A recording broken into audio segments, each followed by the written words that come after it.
Welcome to our unit on geometry. Today we're going to start with angles in triangles. You have this chart on your handouts. We're going to fill this in. We've got a bunch of theorems that you have to learn here. Now, you can memorize these theorems, all these acronyms, EAT, EAT, ITT, right? You can memorize all of these. It's really better if you understand them and understand where they're coming, understand how they're built and where they're coming from. So first of all, let's talk about the exterior angle theorem. So exterior as opposed to interior. So what you need to do is get your ruler and draw a triangle, but you're going to draw a triangle where each line kind of extends beyond one leg of the triangle, so something like this. And then within this, we're going to label the exterior angles. Exteriors are the ones on the outside. So I'm going to call this one here X. And here is Y, and here is Z.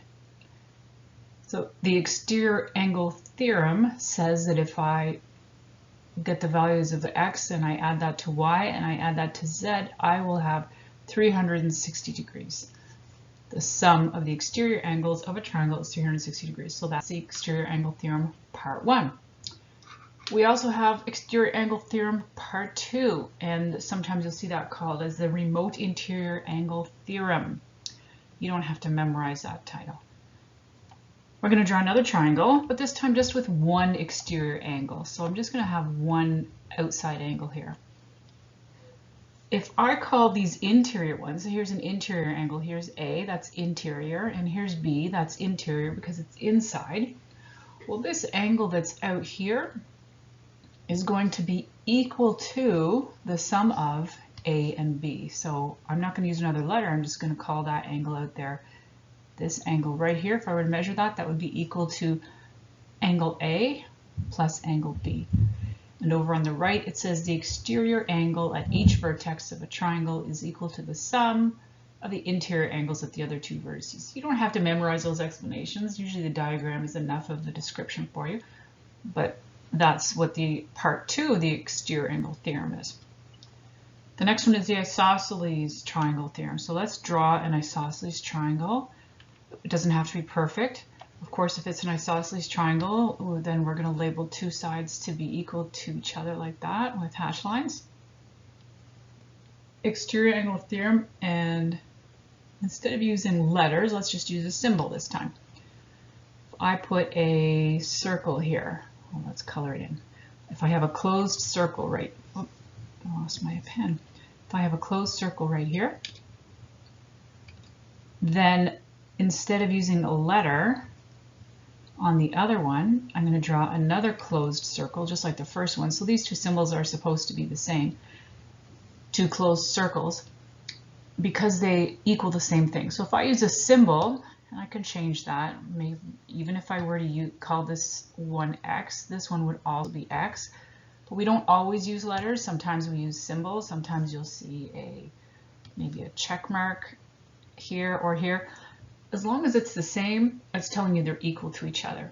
So we show sides are equal to each other with this. That tells me those sides are equal. And then I have some kind of symbol to show that the angles are equal to each other.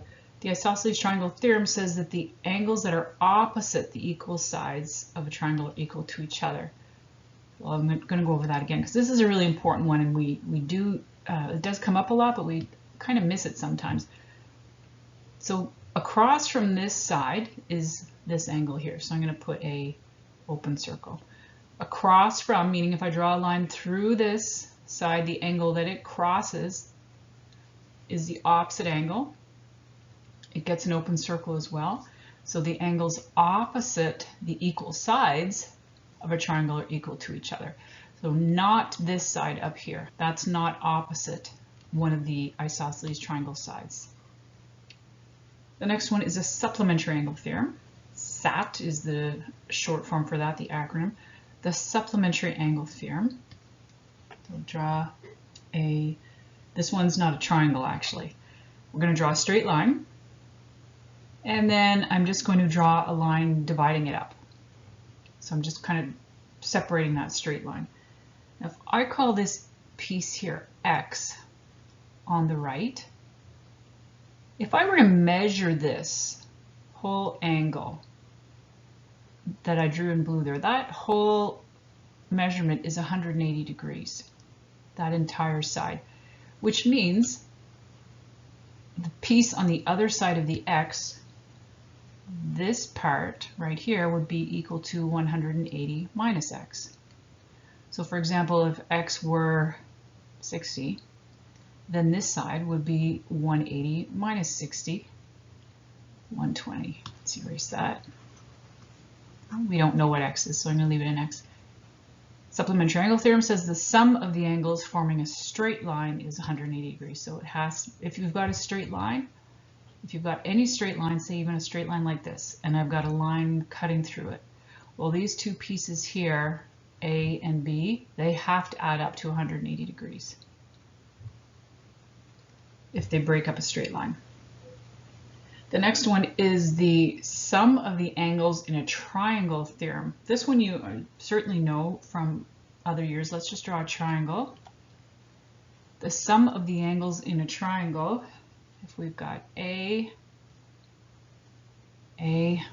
B, and C, those are the measures of the angles, then the sum of the angles in a triangle is 180 degrees. You should already know that one. So A plus B plus C will equal 180 degrees. This is the one that is used most often, SATT, sum of the angles in a triangle theorem.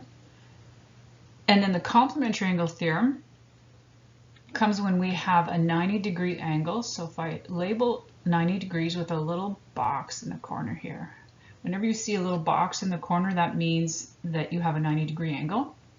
So I've got a 90-degree angle here. I draw a line through that, and then both sides have to add up to 90. So it's very much like the supplementary angle theorem. If this side here is, this angle is an x, then this on the other side of the line would be 90 minus x. And the explanation is the sum of the angles forming a right angle is 90 degrees. So there you have some theorems that you must know, because when you have a quiz or a test or EQAO, the question will always say, justify your answer, or what is the measure of x? Prove it. Prove that you know, explain it. So you can either explain in words, just by explaining. If you look on the right hand column here, you can explain like this, or if you remember that, you don't have to, but if you remember the title of the theorems, you can write the theorems down, or you can just use the brackets. This is an easy one, isosceles triangle theorem. You just put ATT after a question, or SATT if you remember those, but if not, you can always explain. But you'll always have to prove your answer. Here's our only example for today. Find the measure of each indicated angle and state your reasons. Okay, state your reasons. That's what I just told you. You're always going to see something like that.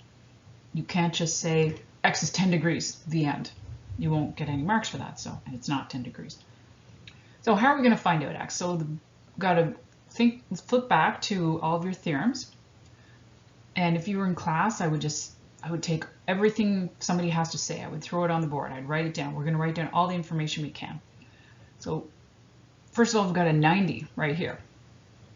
So that's equal to 90. Let's write it on there. Everything that you know, put it on there. So this is a 90 up here. So what does that make this angle right here? We're not asked for that angle, but it's always beneficial to write down as much as you can. So that angle where I put the question mark, let's use something better than a question mark. Let's call that like a Y or something. Change that to a Y.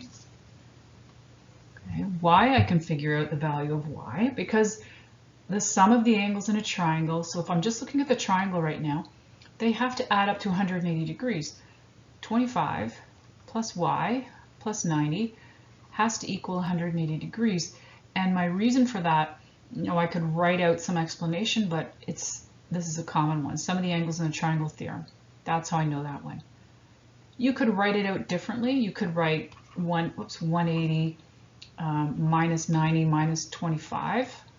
You could write it out like that. It doesn't matter. Calculate it whatever way you like. But when you do that, we get a Y value of, so press pause and calculate it, please.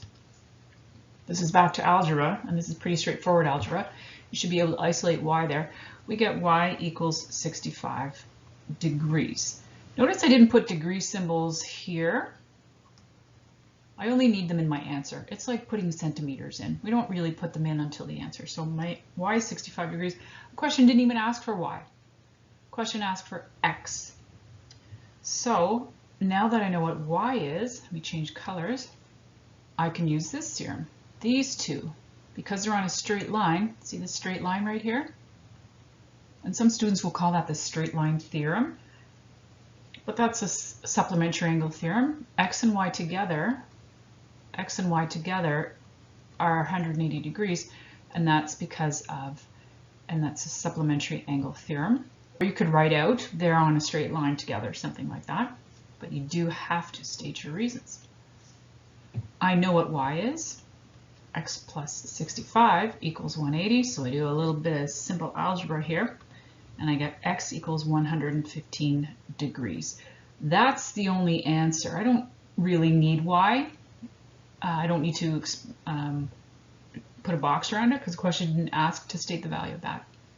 It just said state the value of each indicated angle, and x is the only one indicated.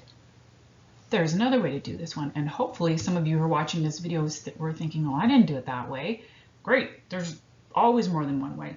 So another way to do it, maybe I'll just erase what I've got in here so it doesn't, let's say you were starting from scratch here, looking at the triangle. Some of you might have been thinking of, and if you flip back, you will see the exterior angle theorem. This is an exterior angle, and it's equal to the sum of the opposite two, which means 90 and 25 must equal x because of the exterior angle theorem. So 90 and 25, of course, is 115 degrees. So that was easier.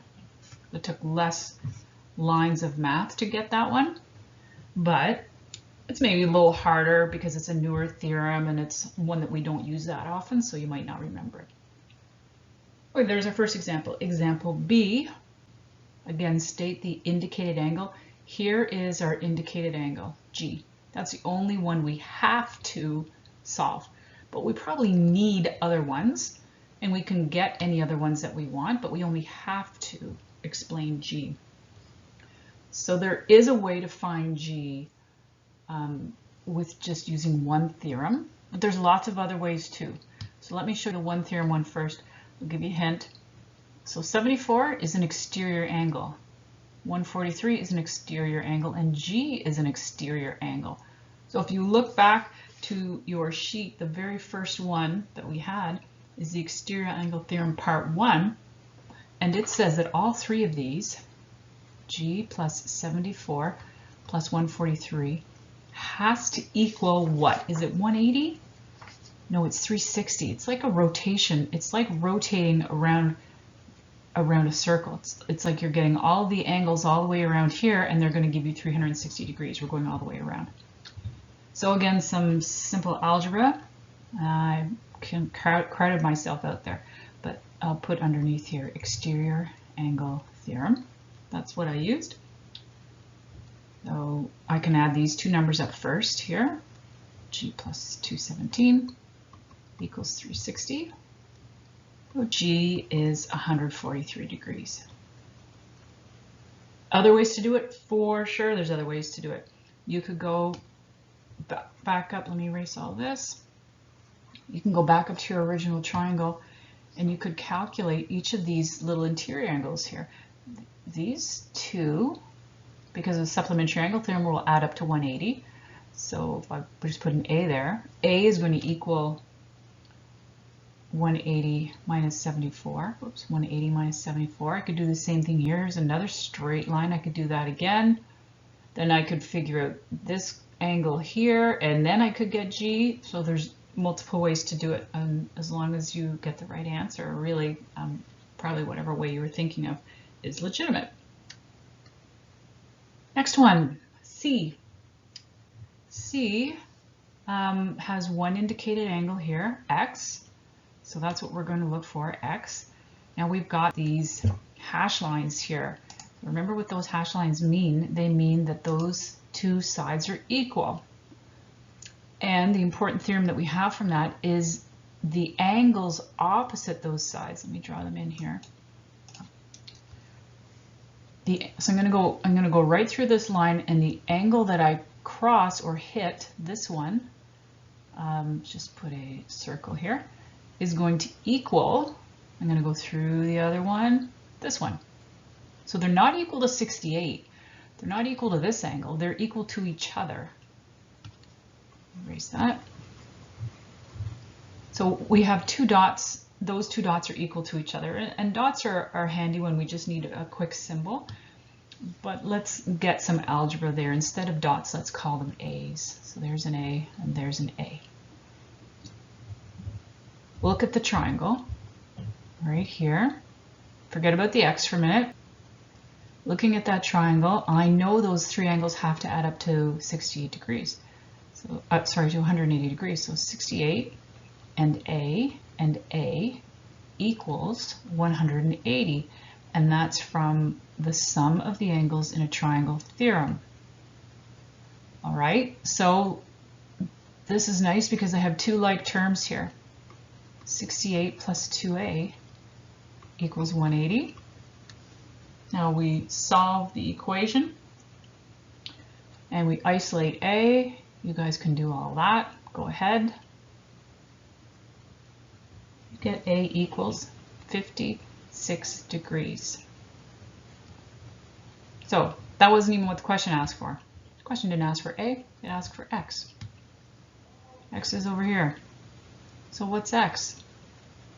Well, I now know that this A is 56. Let me just erase this stuff and put a 56 in there. I know this angle is 56 degrees, so I can figure out X because 56 plus X has to equal 180 degrees. That's your straight line theorem or supplementary angle theorem. And we solve for X. X is 124 degrees.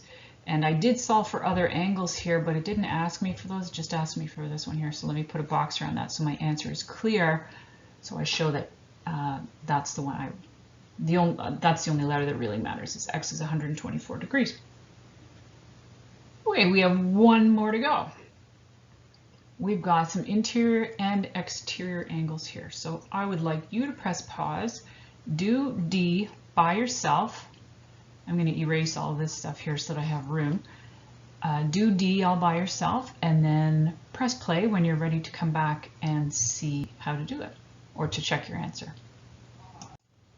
So where to begin? I could start, there's a lot of different ways I could start this to get X. I have to get X, Y, and Z. I'm going to start right here with this one. So remember, these are all exterior angles. So we're going around the outside of a triangle, and that's 360 degrees when you're going all the way around the outside. So X and 165 and 150 equals 360 degrees. You maybe didn't start this way. I'm hoping you did this one on your own already. You might have done it a different way, and that's fine. And you should have got, no matter what you did, you should have got for X to be 45 degrees. So there's one of my answers, because I have to find X, Y, and Z. The next one, let me erase all of this here. The next one I'm going to find is Z, and I look at these two right here. That angle that I just drew in there has to be 180 degrees. Oh, I forgot to put my reason up here, sorry. This is my exterior, I said it, but I didn't write it down. This is my exterior angle theorem. I just put that in brackets. Back to Z. So Z is equal to 180 minus 50. I'm writing that a little bit differently than I've written it other times. It doesn't matter. I could also write Z plus 150 equals 180. Oops, 150 equals 180. I could write it that way too. And there's no right or wrong answer here. You just set it up the way it makes most sense to you, and we get 30 degrees for Z. So far, hopefully you're 2 for 2. You got your X right and your Z right, and now you just need to get Y. y I'm going to do the same thing. This one was a supplementary angle theorem, or the straight line theorem. Now for y, I could do, well, let's do something different. I could use the supplementary angle theorem again because these two together make 180 degrees, but just to throw some variety in, well, all right, that's the easiest way. We could do it other ways to throw some variety in there. If I calculated this angle, then I could get the three of them to add up to 180, but I think this is probably easiest. Let's write it this way. Y plus 165 equals 180 degrees, and that again is the supplementary angle theorem. And that gives me a value of y for 15 degrees. Maybe you did it differently. You could have also said, let me put a box around that one. You could have also, for y, let me erase all this. You could have said y plus z. These two added up will give you this one from the exterior angle theorem. And since we already got x and z, we could just add those two up to get y.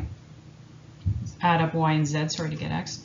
So let me write that down. Y plus z equals x. And that's the exterior angle theorem. You don't have to say part 1 or part 2. Then we sub in y plus 30 equals 45, and again we would get y equals 15 degrees. So that's another way to do the same question, and there's other ways too. So lots of little theorems for you to use to solve all the triangles that you have to do in your homework. It's important that you do not write in your textbook. It's tempting to do what I just did here, which is to write all over the triangles and draw circles and lines and arrows. Just draw it in your textbook if you feel that urge to write in your to draw on your textbook triangles and figures. Then just do a sketch in your book. You don't have to use a ruler unless the question tells you to redraw it, and then you can write all over it. So don't write in your textbooks. Redraw it in your notes if needed. That's the end.